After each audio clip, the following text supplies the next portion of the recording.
What's up, guys? Today, I basically want to go through one of my ebooks that I give out to the clients that I work with and that I personal train. It's Fat Loss Fundamentals. So essentially, it's it's just about understanding the basics of what we're trying to achieve and what we need to be thinking about when fat loss is the main goal, right? And what I'm noticing is that over 2021 and at the start of this year, more and more people, that is the main focus of what people want. People are focusing less on gaining muscle and really want to focus on just that losing fat side of things. So I really want to sort of talk through that. I want to give some deeper explanation on what I'm talking about when I talk about fat loss fundamentals. And then I want to basically help people create a life where this is just a part of them and give them the borders and the parameters so that you can, guide yourself. I do believe that, the more power and the more straightforward thinking that you have, and, the less that you're listening to others and the more that you are true to yourself, and, do your own learning and your own research, the better the results become, because it's very easy to get sidetracked and it's very easy to think about different diets and trying to change constantly and do all of these things. So I want to just really make some really clear points on what we need to be thinking about when we're doing fat loss, and then you can sort of make your own decisions on what's going to be the best path for you. All right, so let's get this started. So fat loss fundamentals, essentially, some of the things that I want to be covering is the fat loss mindset, which I think is extremely important. I do believe it's a real thing. You need to be shifting the way that you think about your training, the way you think about your body, the way you think about what you eat, into a fat loss mindset. Because there's a lot of different ways you can think about it. You can be having a social mindset, where you're more worried about being around other people and just enjoying your life. You can have a growth mindset, which is, thinking about always getting bigger and better and doing all these other things. But fat loss is something that's very specific, and, you want to get your head in the right space to make sure you can do this effectively and keep it off, which is the important thing. All right. I'm going to talk about the number one rule to fat loss. As you can see, it says it right there: energy balance. Right, I'm going to go a little bit deeper into that so that we understand that, really clearly, because it is the number one rule, and we can't get fat loss and weight loss without adhering to this rule. Okay, we're going to talk about training, so cardio and weight training, and the differences between the two, and who should be doing what, because I know there's so much nuance there, and there's so much misunderstanding about what we're doing when we're training. And then obviously some final takeaways, which I think are going to be super important for people to listen to, and I guess summarize a lot of what I'm saying here. Okay, so the fat loss mindset. Now, when it comes to fat loss, the science is actually quite easy. We have some amazing thinkers out there and some amazing researchers that are putting in some real work into deciphering a lot of these misnomers and a lot of this information, and putting the science and the math to work so that we don't have to. Right, Bill Campbell is one of them. Eric Helms is one of them. Eric Trexler. There's a lot of these guys. Mike Israetel is another great one. They really dig down into the science and put a lot of these things to test, which is important, because anyone can say anything. I can sit here and tell you that, my diet is the best diet that anyone's ever done.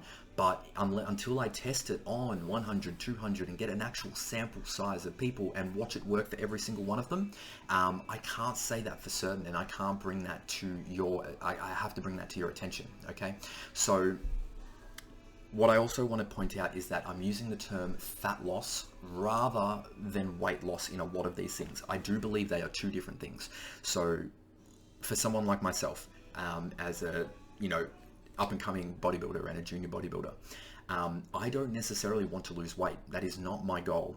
What my goal is to lose the fat. Because how I explain this is, imagine like a Microsoft Word clip art, and if you don't take into account some of these principles and you just go on crash dieting things like detox teas and, really low calorie diets, Imagine just grabbing that clip art and just diagonally downsizing it, right? The proportions stay exactly the same, right? So even if you lose 5 kilos on the scales, you're still gonna have that body fat, you're still gonna have that tummy and those love handles and all of those other things, because we're not doing the things that it takes to create fat loss. We are just doing something that creates weight loss. So we need to think about preserving lean muscle mass, lean body mass, and actually dropping body fat. Okay, so essentially all weight loss is a negative energy balance, right?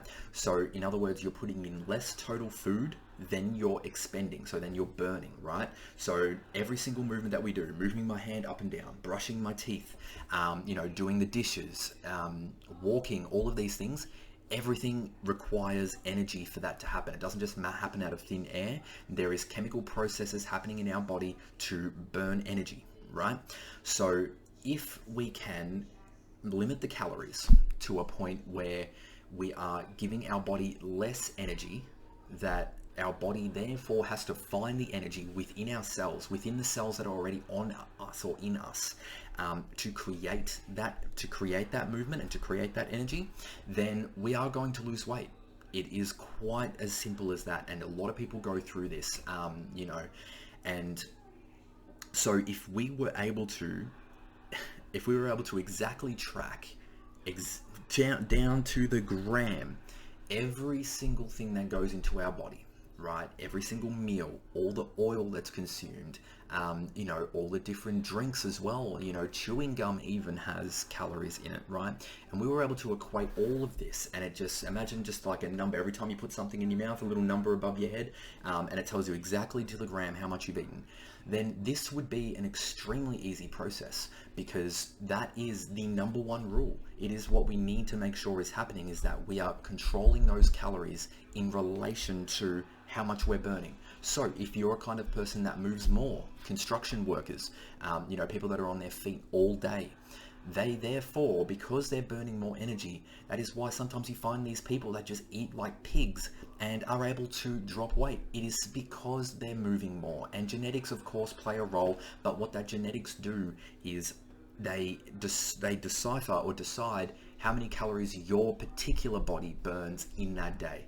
Okay, so it's not some magic thing, and just some people are prone to holding more body fat. There is some other studies out there that talk about that, but that is not important to you right now. If you want to drop body fat and you've never been able to do it successfully before, then we need to understand all of this first before you get into all of that other nuanced stuff. Okay, so this is also why. So when you take that very simple equation, calories in versus calories out, right?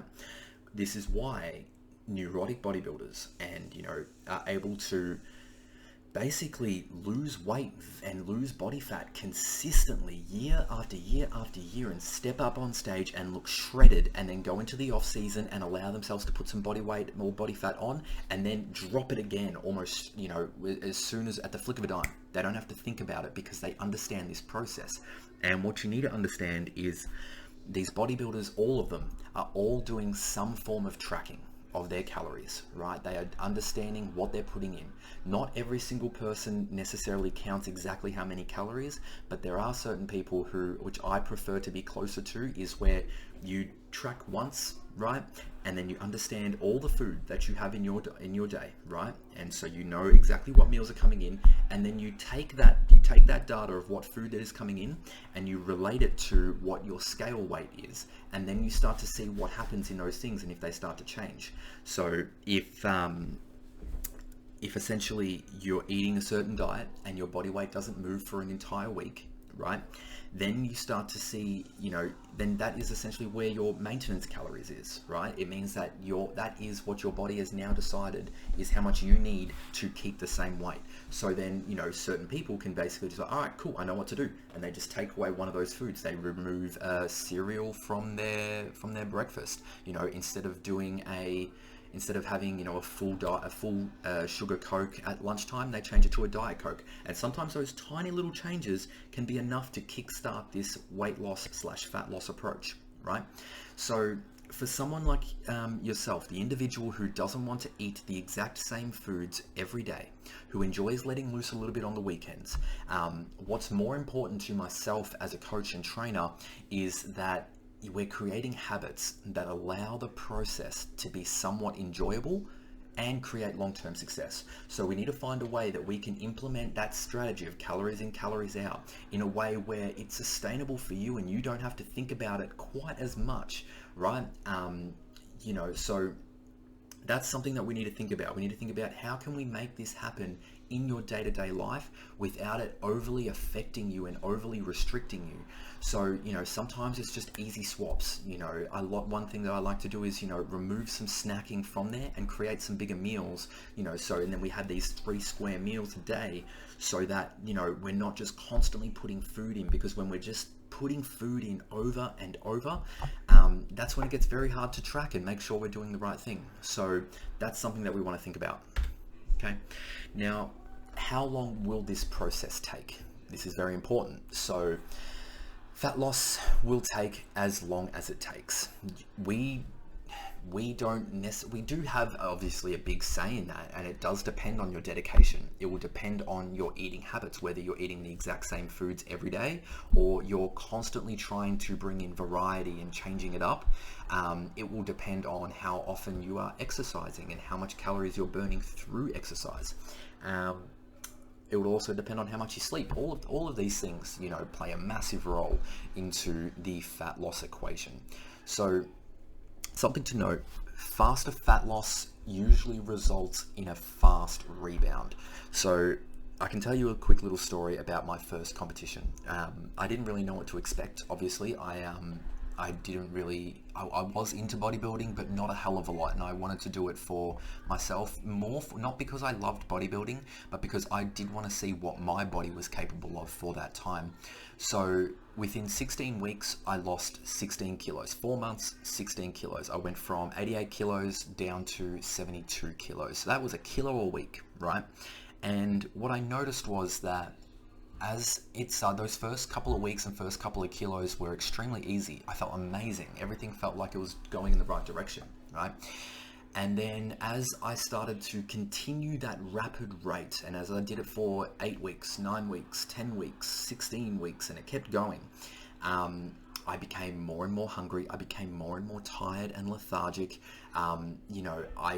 I really struggled, and I struggled to stick to the diet because everything just looked amazing and my body was screaming for energy. Okay, it was begging me to have some form of food that was going to take me out of this energy deficit and put me in the surplus, because the body does prefer that. Why would your body want to starve itself? You know what I mean? So for me, it's quite hard, and I could not control my appetite during that time. So what I've now learned is that taking that slightly slower approach and not just going full balls to the wall from the start, especially for the average person.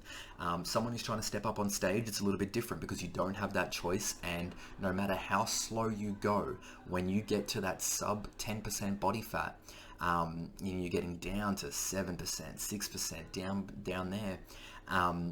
No matter how slow you go, you're going to feel terrible when you're doing it, because it's not natural for the human body to get there. And we're defying a lot of things that our body has naturally put in place to make that happen. Okay. So fast fat loss is certainly not the answer. What you'll find is anyone who starts a diet, right? Anyone who just goes straight into it, what you normally find is that in those first couple of weeks, you lose quite quickly. You lose up to 1, 2, 3 kilos a week, depending on how large you were when you started. And it just happens like you wouldn't believe it. And, then people get a little bit addicted to that feeling, and they get addicted to just consistently losing weight like that so fast. And then when it slows down and it goes to 0.2 kilos a week, 300 grams a week, and it's around there, you think you're doing something wrong. That's not the case at all. Those first few weeks, it's not just fat just dripping off your body, and it's not just like, you're oozing oil and fat. there's a lot of things that go into that. That's not necessarily all fat loss. That is weight loss. That is water retention being dropped down. That is other toxins and other things coming out of your body because you're now reducing them coming in all the time, and you're picking cleaner foods that allows the body to detox a little bit. So those first couple of weeks always will drop more.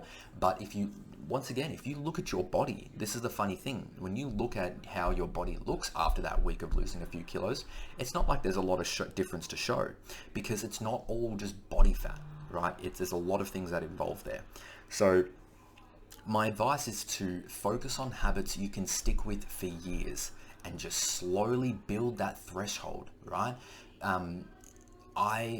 It took a long time for me to build this habit of just going to the gym, or whether I want to or not.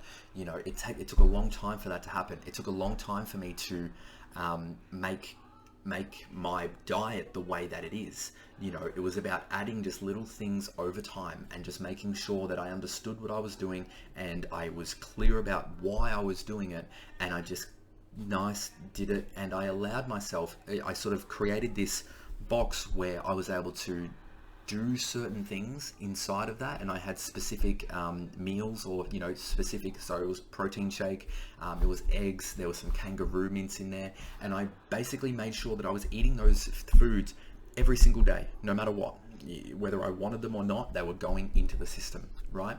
And it allowed me to go a little bit offshore. So those first couple of months of doing that, I was still going and getting burgers and Uber Eats and drinking alcohol and all of these things, and I still sometimes do to this day. But my foods that I know work well for me and they're going towards my goal, they stay in no matter what. And now I don't even have to think about it. They're just a part of my daily life. And so you need to find a way to sort of make some of these things happen for you as well. So I want to quickly top on some other forms of progress, because obviously scale weight, as you know, will fluctuate up, down like this, quite constantly, and all the way through your thing. It's never just this straight. It never does that, right? You'll see just these constantly little beep, beep, beep, beep, beep, beep, beep, beep, all the way down. So yes, it is a fantastic tool. And yes, I do personally believe that we should be weighing ourselves quite regularly. It does give us a way that we can basically make sure that something is working over the long term, right? That over time we are dropping weight, because if we go 3 months without weighing ourselves and then we ask ourselves, why isn't anything working? We don't know. You may have lost, 5 kilos in that first month and then regained 7 in the second month because you changed up something that you were doing, but you'll never know now because you weren't tracking what was happening. So some other forms of progress that is important from there is, measurements. So measuring your waist, hips, thighs, actually seeing what the total circumference of those are can be quite important. Looking at how your clothes fit, right? So if you're starting to feel that, it's less tight around the stomach, or you can fit into a new dress size, that's important to know, and you want to be celebrating some of those things when that happens. How bloated you feel, or how bloated you are, that is usually a sign that something that you're eating or something that you're doing isn't quite agreeing with you, and you probably want to look a little bit further into that. And it can blunt fat loss quite a bit if you're just constantly feeling bloated. Your energy levels is another really important one. So if your energy levels are, fluctuating and they're really down low, that's something that's going to affect the fat loss in the long term, because you'll find that you don't move around as much throughout the day, and therefore lowering how many calories we burn in a day, therefore lowering the amount of food that we can eat in that day. So taking that into account is important as well. Looking at how you look first thing in the morning. I do like doing that, and it gives you an idea of how you feel and how that day was before. You should be feeling yourself getting that little bit leaner from that first. As soon as you eat, it's hard to tell, but in that first thing in the morning, along with weighing yourself, assess your body. Don't be afraid to look at yourself in the mirror. It is important. Your appetite levels, deeper sleep is another great thing to be looking at. Your thirst for knowledge, which I think is important, because once momentum starts to build on something like this, once you start to, see the results happen, that's when you want to learn more and you want to be doing the right things. And, so how hungry you are and how much you want to learn about fat loss and training and blah blah blah, and how much it's on your mind is a good indicator that things are going in the right direction for you. And then obviously how motivated you are. So the more motivated you are, the better, the faster that this will happen. So all of these things can be tracked, and all of these things, will help you make sure that you're doing the right things over time. Okay, so now I want to talk a little bit strictly about the scale weight. All right, so too many people focus on just the 1%. People talk a lot about cutting water, doing lots of cardio, trying to eliminate carbs and detoxes, juice cleanses. And all of this stuff is very ineffective for actually losing body fat. In the big picture, there's just so many other things that you could be doing that's going to create a much better benefit and will probably take less effort, right? So we want to be looking at some more of those things. So as I said before, the scales are going to fluctuate. So don't just look at every individual number that comes up on the scales, right? Don't just look at one day it goes up by a kilo and then just throw in the towel and be like, this isn't working, right? Things are going to be changing. Your stress levels affect that. How much water you're holding affects that. There's a million things that we need to take into consideration. So what scale weight is good for is looking at a long-term timeline, right? Looking at it over time so that we can see whether things are going in the right direction. And with myself, I've had the same scales for about 3 years now, so I've seen what happens, and it was really interesting me to look at, because I found that I was putting on a lot of weight and then dropping it really fast, and then putting on all the weight and then dropping it really fast, and I had about 3 or 4 spikes of these over the last 3 years. And so that I wouldn't have even thought of that if I couldn't go back and look at all my data and realize that I had very unhealthy eating patterns, and I needed to get a hold of that, and that's my personal goal right now. So scale weight is important, but it's not important because of the day-to-day. It's important because of the lengthy data that we're going to get over time if you can just weigh yourself regularly, right? So how do we make sure that we're getting the most accurate number on the scales? What I want to say is that most scales, they're going to be about 5% off your actual body weight, right? Especially ones that track body fat as well. That is just going to be thrown completely out the window. It's usually about a 5 to 10% discrepancy on body fat. So once again, those numbers, it's not about looking at that one specific number. It's about looking at the trends over time and seeing when you lose weight, and seeing what happens to it all. That's what's important. So don't just focus on that one day on the scales. So the best way to weigh yourself, I do believe weighing every morning. If you don't have a strong emotional attachment to the scales, right? I work with a lot of people who have terrible association with the scales. They really struggle to jump on it because they're not happy with what it says. And when they see that bad number, it affects them emotionally, it affects them physically, and it demotivates them. Now that's fine, right? So those people, I don't suggest weighing themselves every single day. But I do believe that, addressing that fear and addressing that, is a very important part to making sure that this is a successful thing. Because, if we can get rid of that and we can look at scale as just a data point, we can look at it as just data, just like looking at calories as calories, and just not getting emotional that chocolate has 300 calories per square. If we can just get out of that emotional attachment to something and just look at it as plain data, it's going to give you a lot more power. So every morning, weighing yourself before drinking any water and after you go to the bathroom, and you record that every day, and then get an average over the entire week, right? So if you can average out what your scale weight is week to week, right, and you weigh it in every day, and then you average out those 7 days, and then you do that for the next week and average out those 7 days, that's going to take away a lot of those fluctuations that you see, and it's going to see as if that week to week average is going down, and that's going to give us a much more accurate representation of what's happening inside the body. Okay, so I actually did talk about this. So if you are emotional about the number on the scales and don't weigh yourself because you don't like the number, it will never get better. your dream body doesn't just manifest itself. You do have to work for it, and that's not just in the physical sense, it's on the mental side as well. And this is why this falls under the fat loss mindset side, because people struggle with it. I personally don't like, I struggle jumping on the scale sometimes, especially when I feel bloated and I feel like I don't look good. Sometimes I don't want to know, and sometimes I don't jump on the scales, and I'm not saying that that's necessarily a bad thing, but there needs to be some middle ground where you are becoming more okay with learning that data about yourself and facing it head on and learning what to do next. So we've got all those other things on things. So recording at least 3 times a week. No clothes is always a good idea, because you want to get just what you, the body, has. And then comparing those numbers from week to week is extremely important. Okay.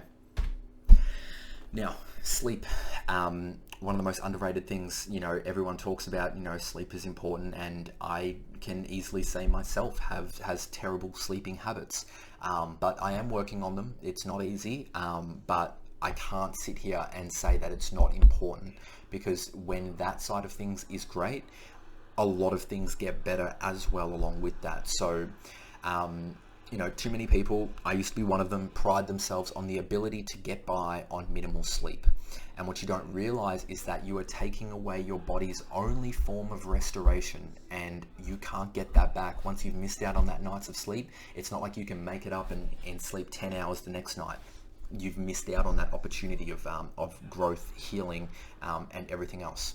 So a study was actually conducted on healthy individuals, so people just like you or I, nothing too wrong with them.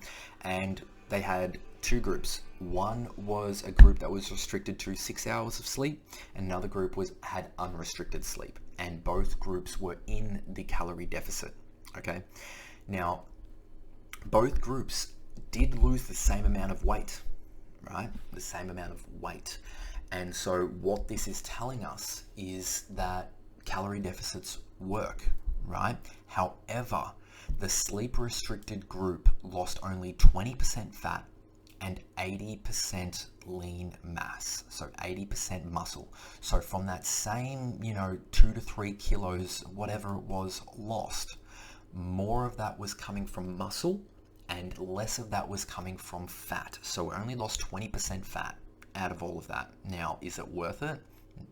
Not really, because you're going to look worse because you're losing muscle. Okay, so the unrestricted group lost 80% fat and 20% lean muscle, right? That's a much better margin. That's a much better ratio.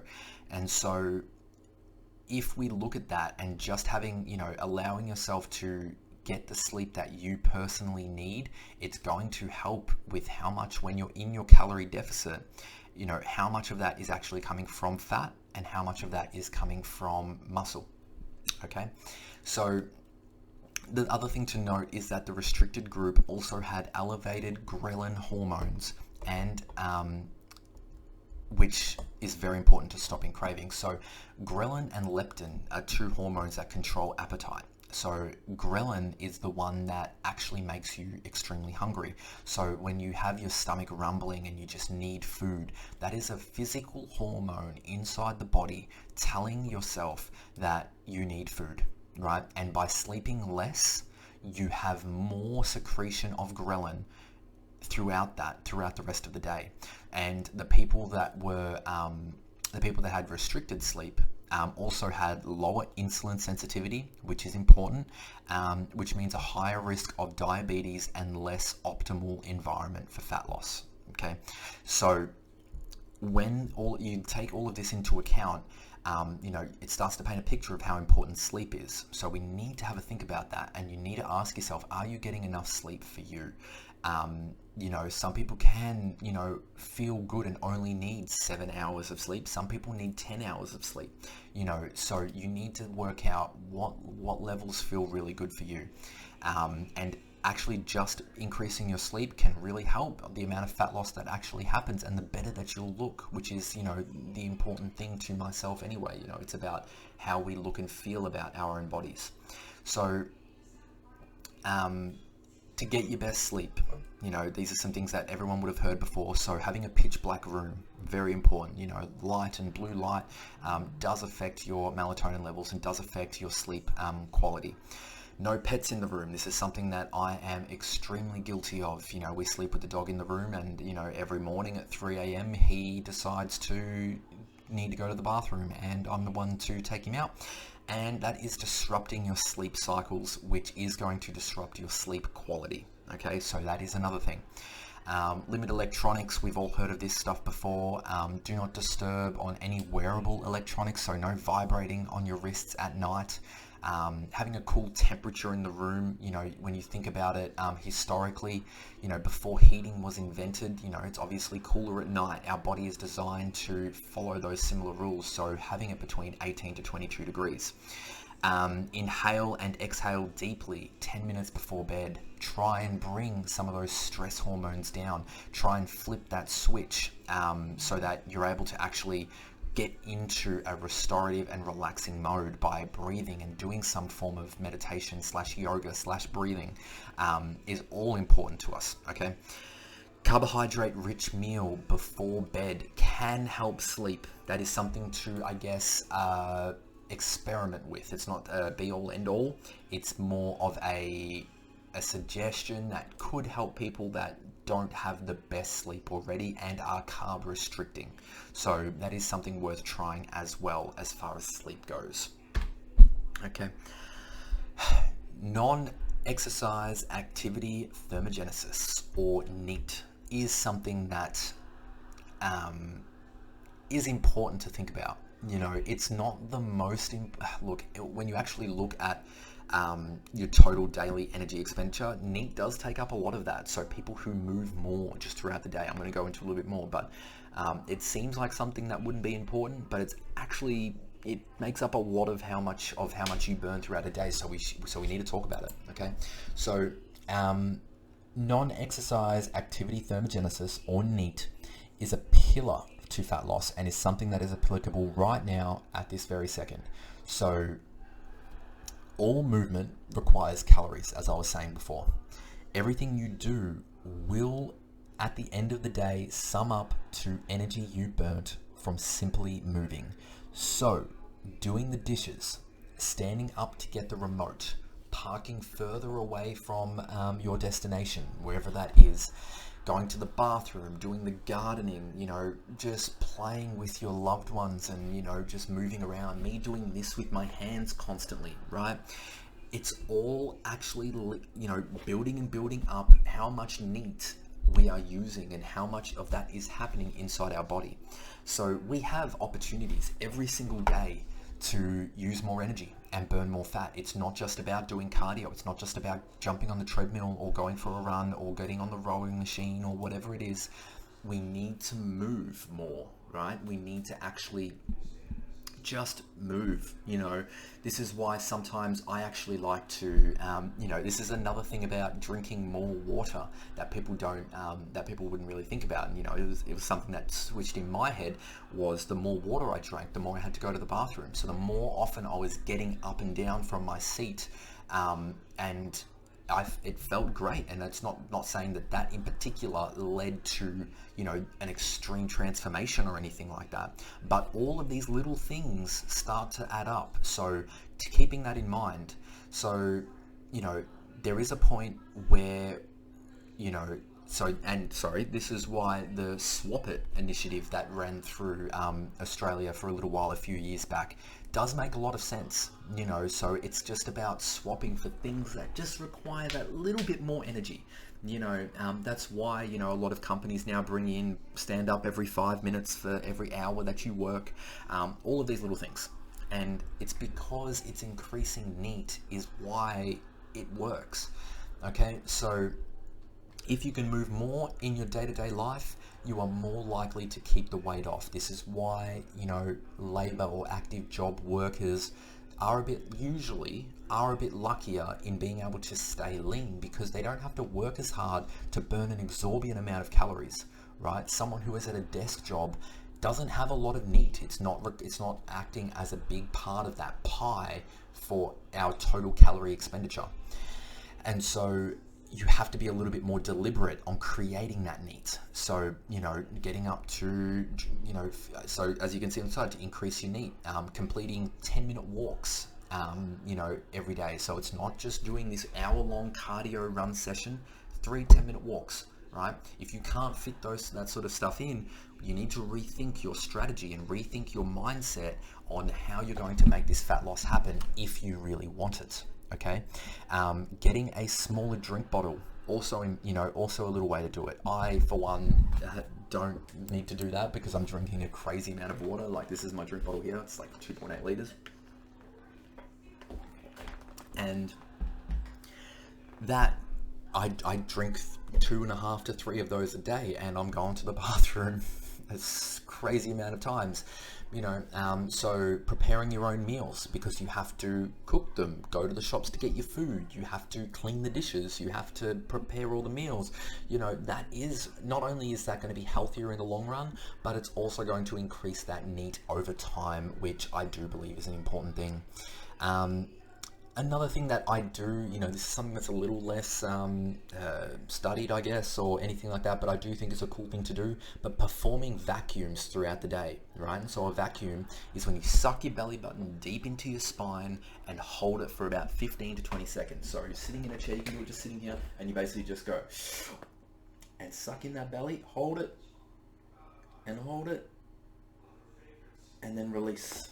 Okay, and what you're doing is you're training your transverse abdominis, so your core is getting a workout, but at the same time moving more, creating hard exercises without actually having to get up or do anything. It's going to help strengthen, it's going to increase that NEAT as well. So that is another thing to consider. Now, the number one rule to fat loss, okay, which is calories, right? We've already spoken a little bit about it, but now I'm going to go a little bit deeper into some of that stuff. Actually, as a matter of fact, we're going to turn this into a 2-parter. So I'm going to leave it there. I'll be back very soon to do part 2, which is going to go more through the rules of fat loss. All right, take it easy, guys. Hope this has helped.